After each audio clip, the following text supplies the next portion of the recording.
Continuamos con la filosofía dentro de esta escuela Agnus Dei del movimiento cultural cristiano. En el anterior tema, que fue el primero, vimos lo que sería la introducción a la filosofía y hoy vamos a dar ya una parte concreta de la filosofía, un área concreta que es la lógica. Por lo tanto, estaríamos en el tema segundo de este curso de filosofía. Vamos a empezar, por lo tanto, con la parte primera, que sería una introducción a la lógica. La lógica, en primer lugar, porque vamos a empezar por su definición, es un arte, pero un arte en el sentido clásico. El sentido clásico de arte es un conocimiento práctico, un saber práctico. ¿Y para qué es este arte?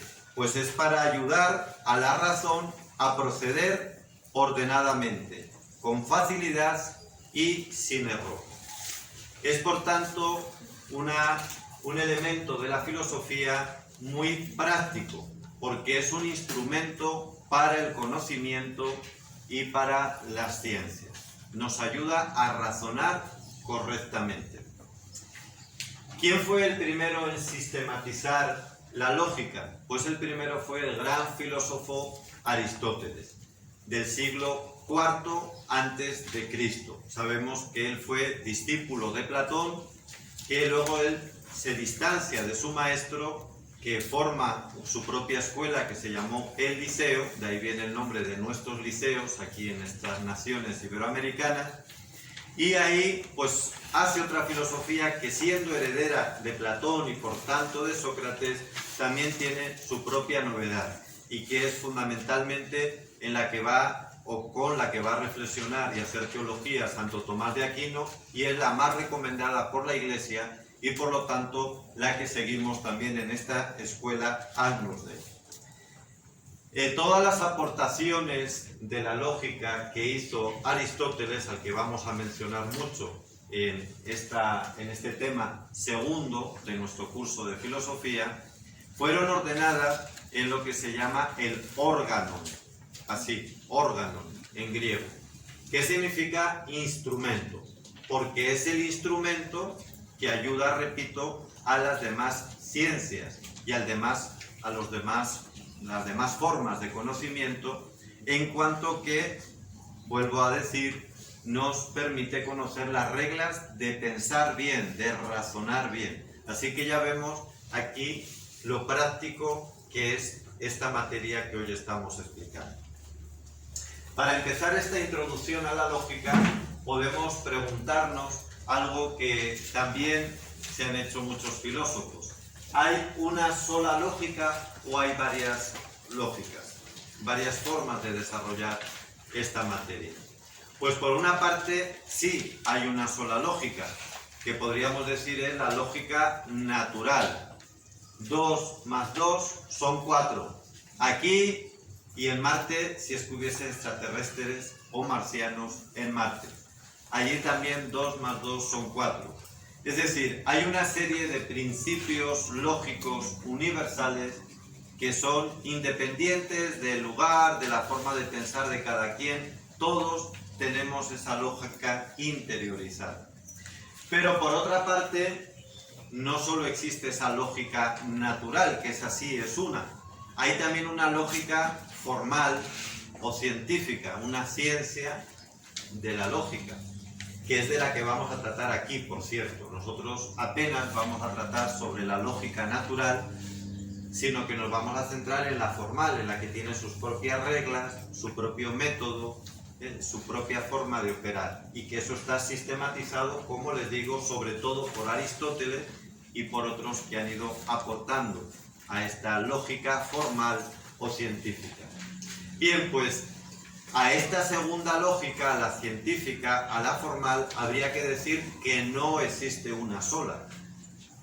No existe una sola. Porque esto nos llevaría a un reduccionismo. Por ejemplo, en nuestro tiempo, el reduccionismo racionalista, que es el que dice que la única razón que existe es la científico-experimental. Solo es verdad aquello que sigue la lógica del experimento, de la comprobación material de hechos que son demostrables.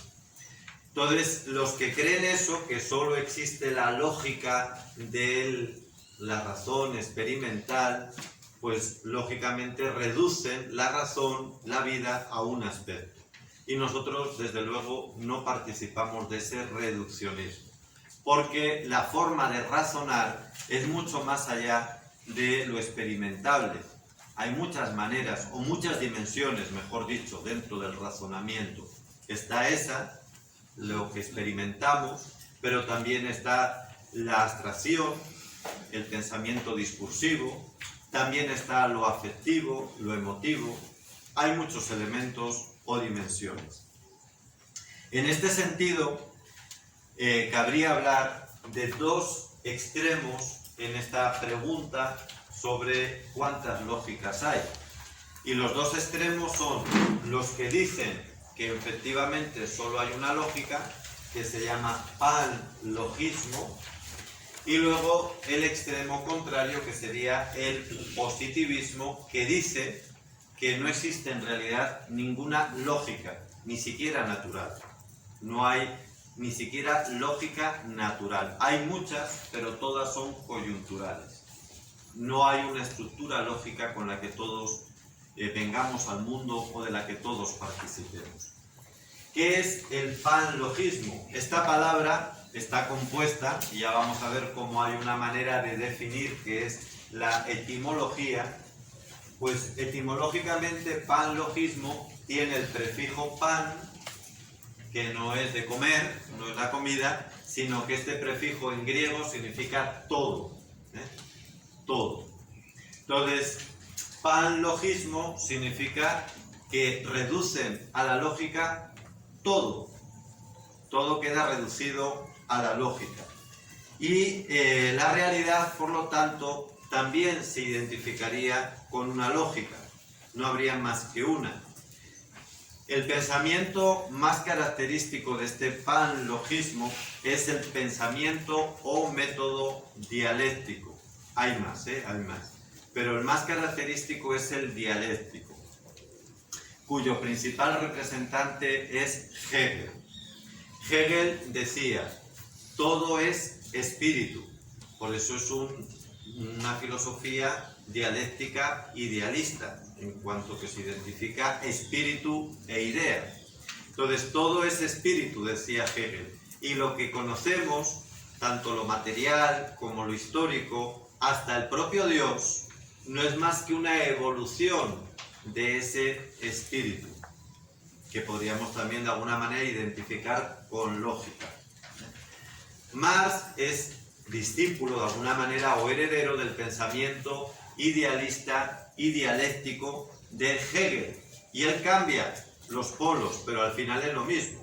Él dice, no, lo que no es que todo sea evolución del espíritu, todo es evolución de la materia, pero es lo mismo, es una identificación entre espíritu y materia, entre idea y materia, o lógica y realidad.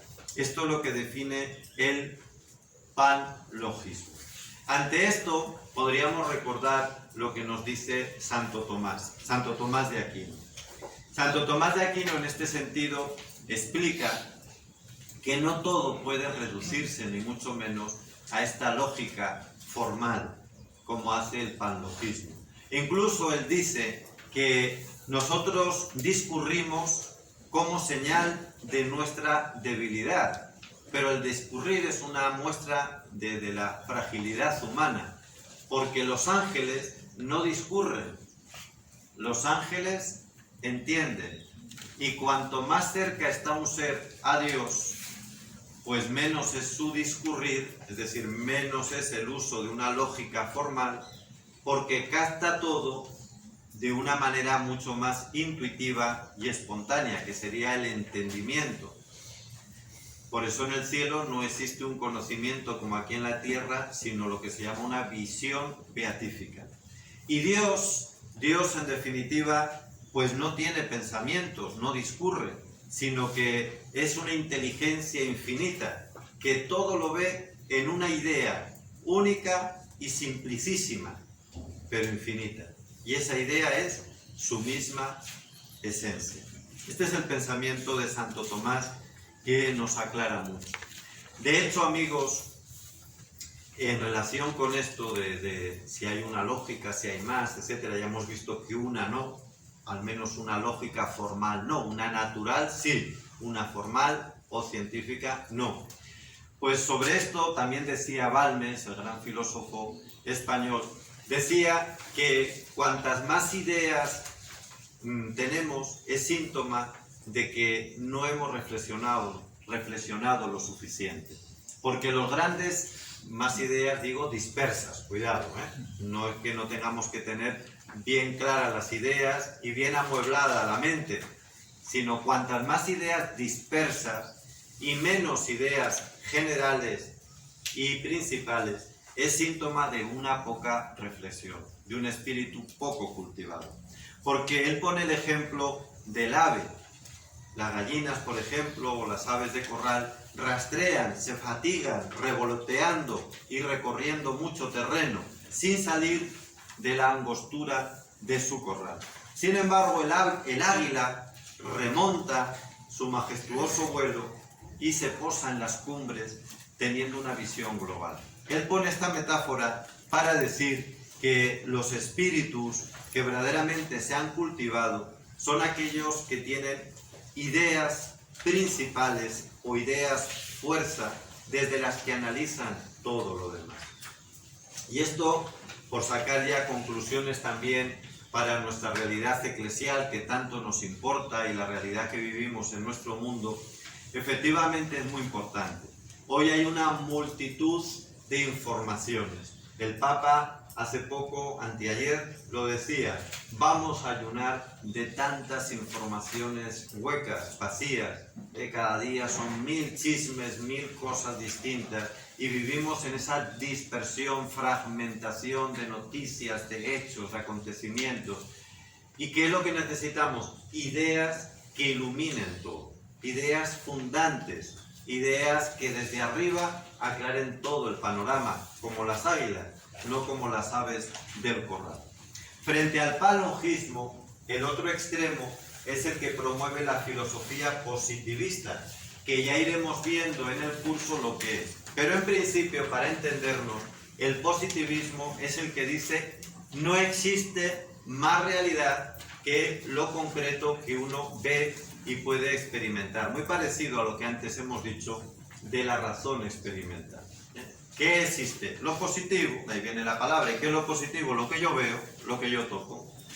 Y el positivismo niega la existencia de la lógica natural, es decir, que todos tengamos esa lógica que sea universal, la niega en dos corrientes. Por una parte, el psicologismo, cuyo principal representante es John Stuart Mill, del siglo XIX, que dice que todo pensamiento y todo razonamiento lógico no es más que un hábito psicológico. Pensamos, por ejemplo, diría él, que 2 más 2 son 4 porque nos han creado ese hábito en el colegio, pero no porque eso sea lo más razonable ni lo más lógico, sino simplemente porque, dependiendo de la psicología que nos hayan cultivado, llegamos a esa conclusión.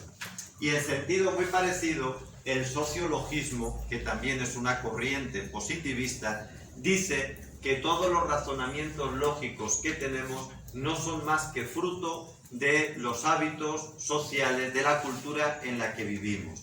El representante más característico de este sociologismo es Lévi-Bruhl, también del siglo XIX, aunque murió en 1939. Hasta aquí esta primera parte del tema segundo.